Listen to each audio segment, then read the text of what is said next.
Assalamualaikum warahmatullahi wabarakatuh. Yang saya hormati Bapak Ferry Supriyanto, SEMSI, selaku dosen mata kuliah Ekonomi Pembangunan. Baik, langsung saja teman-teman sekalian. Kami dari kelompok 4, saya Yuni Asyasari, NIM 211123055. Dan rekan-rekan saya akan sedikit menjelaskan pada materi bab 12 yang berjudul Pembangunan Daerah, di mana di sini saya akan menjelaskan pada bagian definisi pembangunan ekonomi daerah. Nah, sebelum kita membahas masalah pembangunan ekonomi daerah dan perencanaan pembangunan ekonomi daerah, ada baiknya jika kita membahas terlebih dahulu mengenai definisi daerah. Daerah ini mempunyai definisi yang berbeda-beda tergantung pada aspek yang ditinjaunya. Seperti tinjauan dari aspek ekonomi, bahwa daerah ini mempunyai 3 definisi, yaitu yang pertama, suatu daerah dianggap sebagai ruang, di mana kegiatan ekonomi tersebut terjadi di dalam pelosok ruang, terdapat sifat-sifat yang sama. Nah, kesamaan sifat-sifat tersebut tercermin dari segi pendapatan per kapitanya, kemudian sosial budayanya, geografisnya, dan lain sebagainya. Daerah dalam definisi seperti ini disebut dengan daerah homogen. Kemudian yang kedua, suatu daerah dianggap sebagai ruang ekonomi yang dikuasai oleh satu atau beberapa pusat. Kemudian kegiatan ekonomi daerah dalam definisi seperti ini disebut dengan daerah modal. Kemudian yang ketiga, suatu daerah adalah suatu ruang ekonomi, yakni yang berada di bawah satu administrasi tertentu seperti satu provinsi, kabupaten, kecamatan, dan sebagainya. Jadi, daerah di sini didasarkan atas pembagian administrasi suatu negara. Daerah dalam definisi seperti ini disebut dengan daerah perencanaan atau daerah administrasi.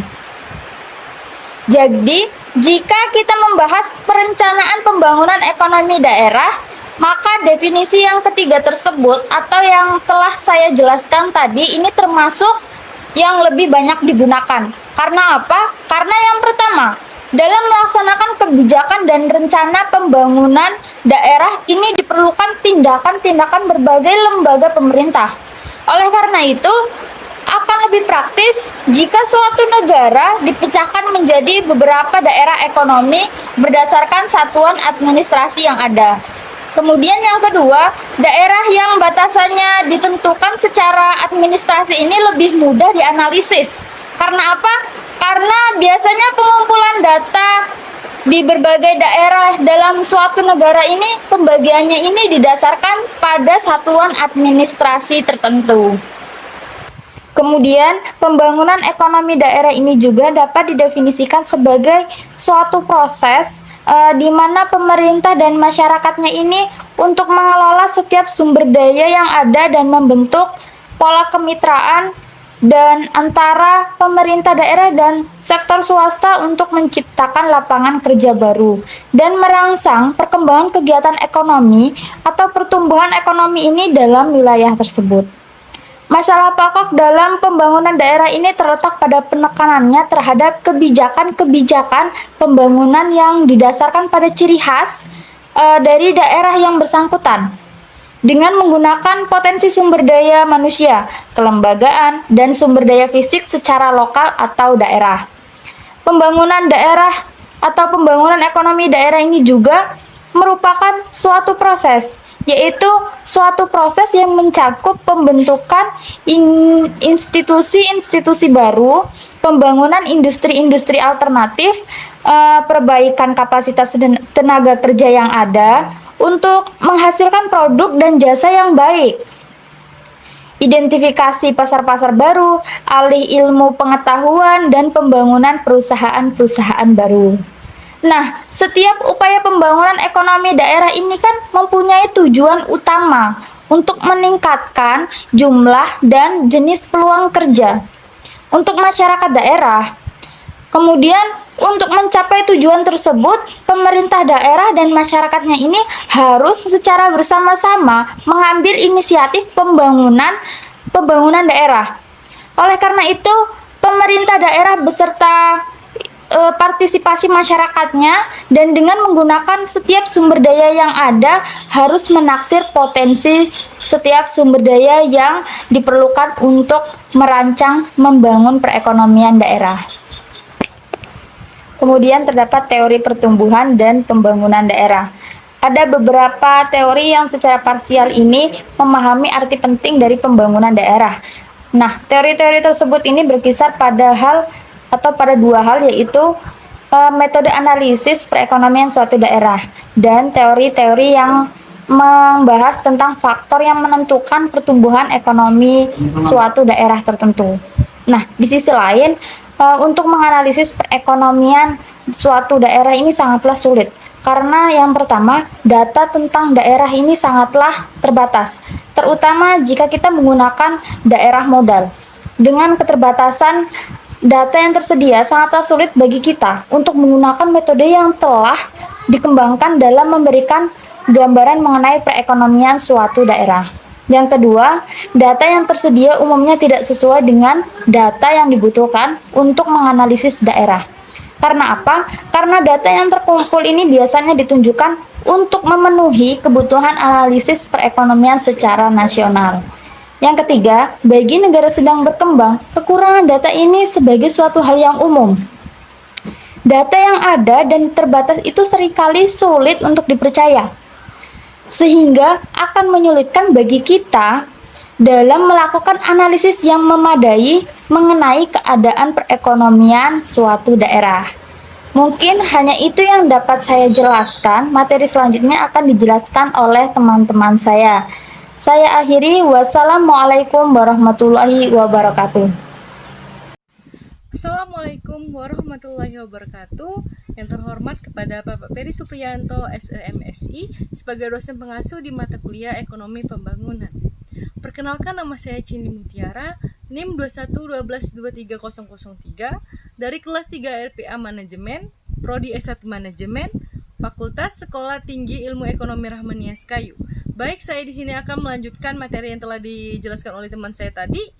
Materi yang saya jelaskan yaitu saya di sini akan menjelaskan sedikit materi tentang suatu ringkasan teori-teori dapat kita sajikan sebagai berikut. Yang pertama yaitu pembangunan daerah, meliputi sumber daya alam, tenaga kerja, transportasi, komunikasi, komposisi industri, teknologi, dan kepastian pemerintahan daerah, pengeluaran pemerintahan pusat, dan bantuan-bantuan pembangunan.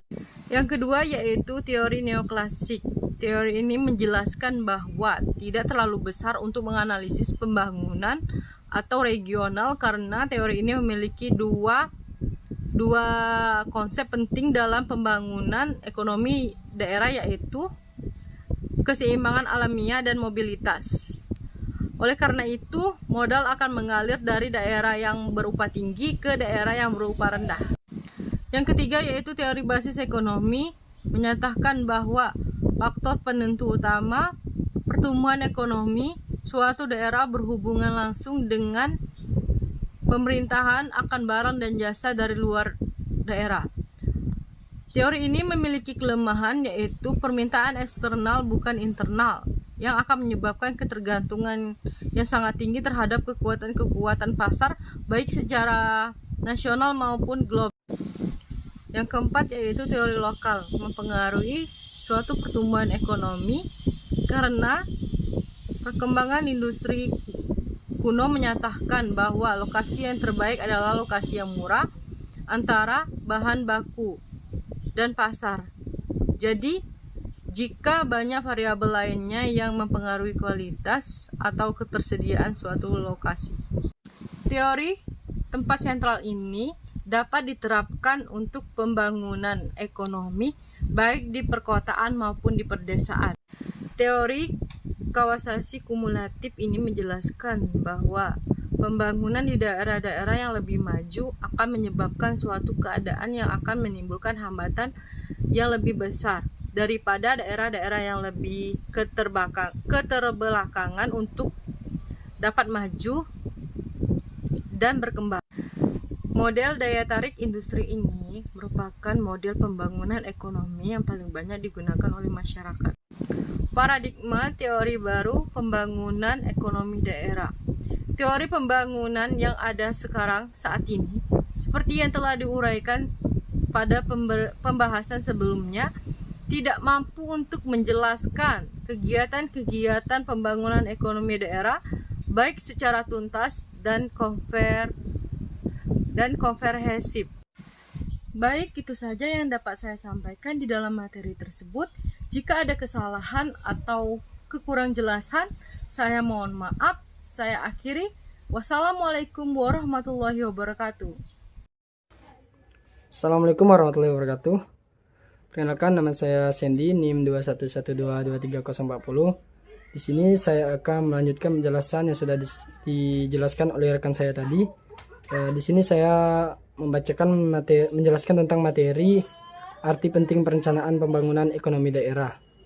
Nah, pembangunan ekonomi yang efisien membutuhkan suatu proses perencanaan yang teliti mengenai pembangunan sumber daya publik dan sektor swasta, yaitu melalui perencanaan pembangunan ekonomi daerah. Suatu daerah secara keseluruhan dapat dipandang sebagai suatu unit ekonomi yang di dalamnya terdapat berbagai unsur yang saling berinteraksi satu sama lain. Contohnya ialah yang pertama, implikasi perencanaan pembangunan ekonomi daerah. Nah, implikasi ini ialah perencanaan pembangunan ekonomi daerah yang realistik, sesuatu yang nampaknya baik secara nasional belum tentu baik untuk daerah, dan juga perangkat kelembagaan yang tersedia untuk pembangunan. Nah, yang kedua ialah tahap-tahap perencanaan pembangunan daerah. Meliputi pengumpulan dan analisis data, pemilihan strategi pembangunan daerah, pemilihan proyek-proyek pembangunan, dan juga pembatasan rencana tindakan, penentuan rincian proyek, persiapan perencanaan secara keseluruhan, dan implementasi.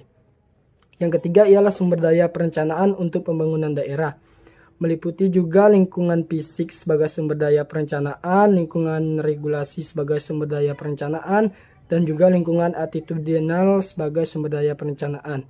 Dan yang keempat ialah peran pemerintah dalam pembangunan daerah, juga meliputi entrepreneur, koordinator, fasilitator, stimulator.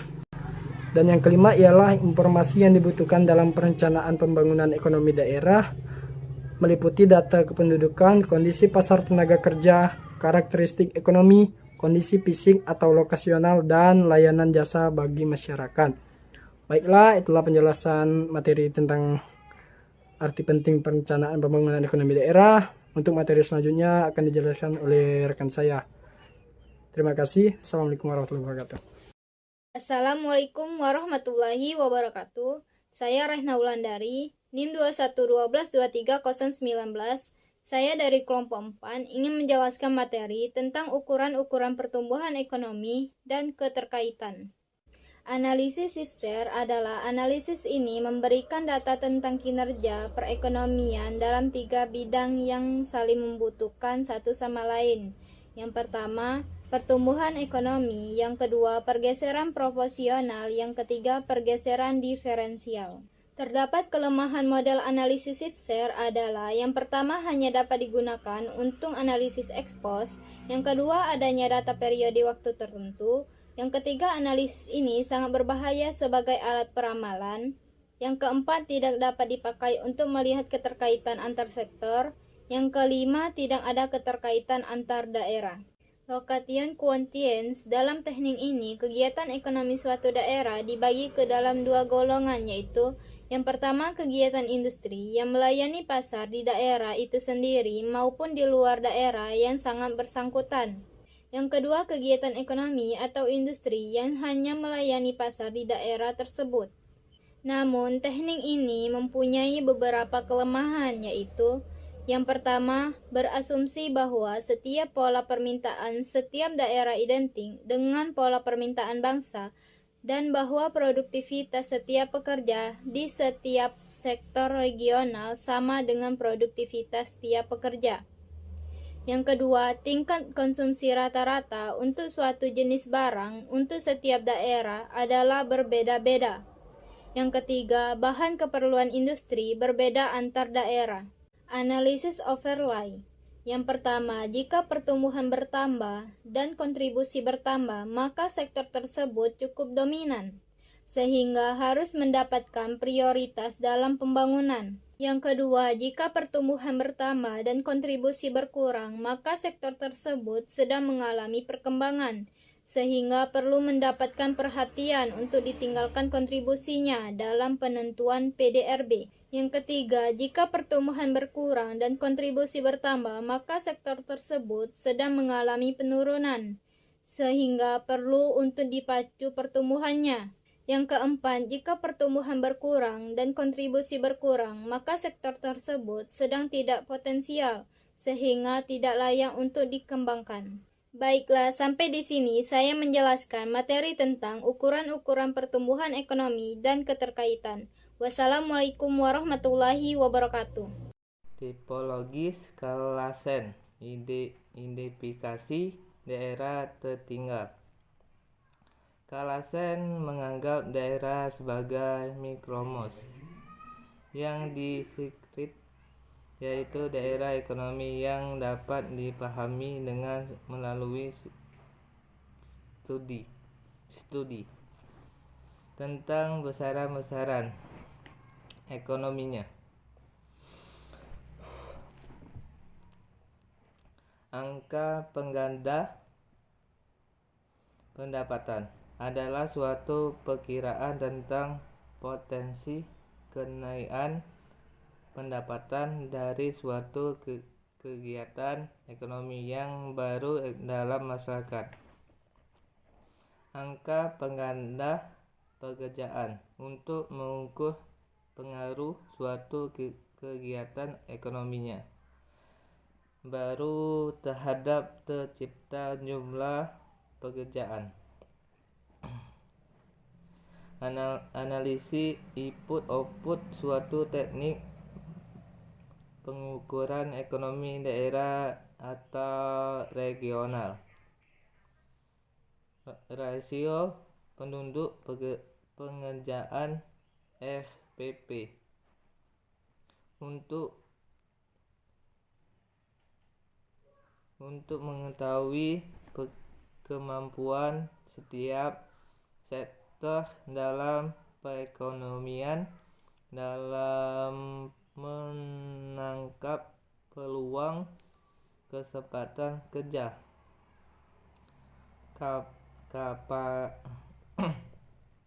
Kapasitas pengembangan ekonomi masyarakat, lembaga-lembaga masyarakat, struktur ekonomi, lembaga-lembaga politik, lembaga-lembaga keuangan, lembaga-lembaga pendidikan dan pelatihan.